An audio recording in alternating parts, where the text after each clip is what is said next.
Good morning, dear students. Today we will do the question answer of lesson number 3rd, that is R.S. समाज के नियम. So first question is, वेद सब सत्य विद्याओं की पुस्तक है का अभिप्राय स्पष्ट करें. इसका उत्तर है, इसका अभिप्राय यह है कि कौन सी विद्या सत्य है और कौन सी नहीं. इसका निर्णायक वेद है. तो वेदों के द्वारा सत्य असत्य की परख होनी चाहिए. किसी भी भ्रांति या हठ के आधार पर सत्य असत्य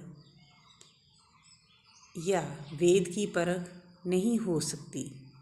जैसा कि मैंने आपको पहले भी एक्सप्लेन किया था ना इसके बारे में कि वेद जो है सब सत्य विद्याओं की पुस्तक है. वेद पहले है और विद्याएं जो है बाद में है.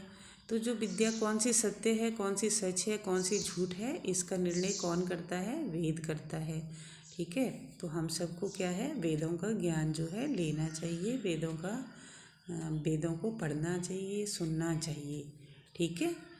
तो नाउ नेक्स्ट है क्वेश्चन नंबर 2.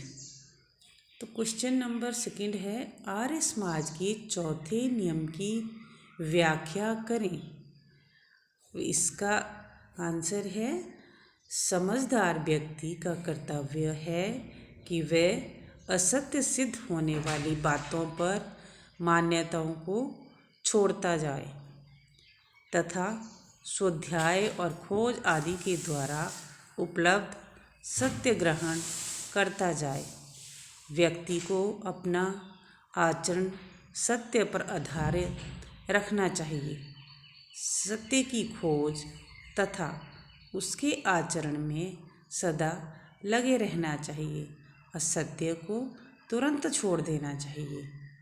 तो ये भी आप सब बच्चों को समझ आ गया होगा कि जो आर्य समाज का चौथा नियम है उसमें इसका मतलब ये है कि किसी सज्जन व्यक्ति या आर्य जो होते हैं या हम सब का कर्तव्य क्या है कि जो झूठ सिद्ध होने वाली बातें हैं, बातों को जो है तो मतलब जिन मान्यताओं में उस झूठ सिद्ध हो रही है उनको हमें छोड़ देना चाहिए. स्वाध्याय का मतलब है कि हमें अपने आप जो है पढ़ना चाहिए और खोज करते रहना चाहिए.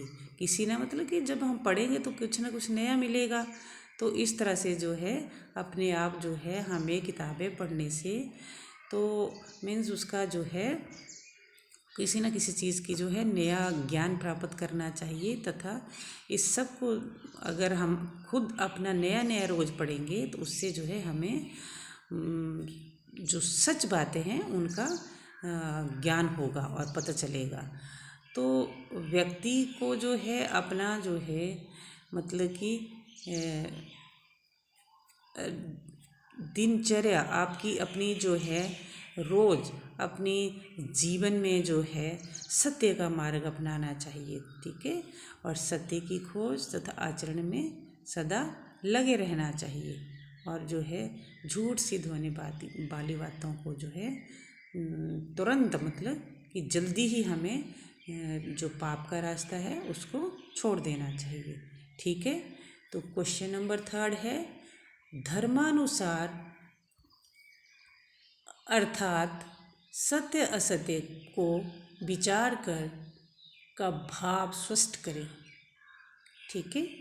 तो इसका मतलब ये है, इसका आंसर ये है, ये नियम हमें यह शिक्षा देता है कि जागते या सोते हम जो भी करें वह धर्म के अनुसार हो, पाप ना हो. ठीक है.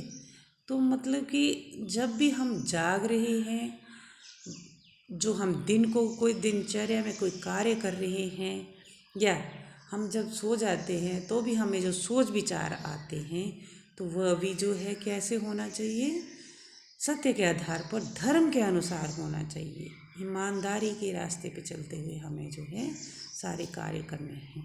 ठीक है, तो क्वेश्चन नंबर 4 है, उन्नति कितने प्रकार की होती है? तो इसका आंसर है, उन्नति 3 प्रकार की होती है। शरीर की उन्नति, आत्मा की उन्नति तथा सामाजिक उन्नति। तो इसमें बताया था कि जो शरीर की उन्नति है उसके लिए हमें ब्रह्मचर्य का पालन करना चाहिए और सादा खान पान, व्यायाम नियम पूर्वक, स्नान, ध्यान, संध्या प्रार्थना आदि जो है या ग्रंथों के पाठ करने से जो है हमारे शरीर की उन्नति होती है। ठीक है, और आत्मिक उन्नति के लिए क्या है, चरित्र की पवित्रता के साथ साथ जो है अष्टांग योग का जो है हमें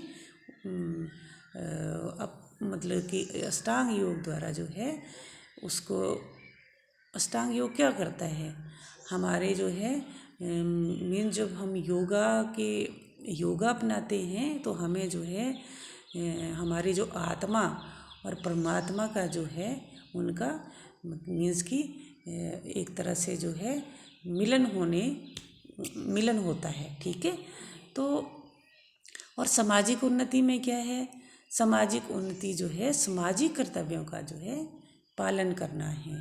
जैसे उसमें आ गया देव पूजा, संगति करना, अच्छी संगति करना, दान देना, ये दूसरे लोगों की जो है भलाई करना। ठीक है, तो ये जो है सामाजिक उन्नति कहलाती है। तो बच्चों इस तरह से जो था आपका लेसन नंबर 3 के 4 क्वेश्चंस हैं, तो इनको आपने जो है अपनी नोटबुक पे लिखना है और इनको लर्न भी करना है। ठीक है, thank you, have a nice day.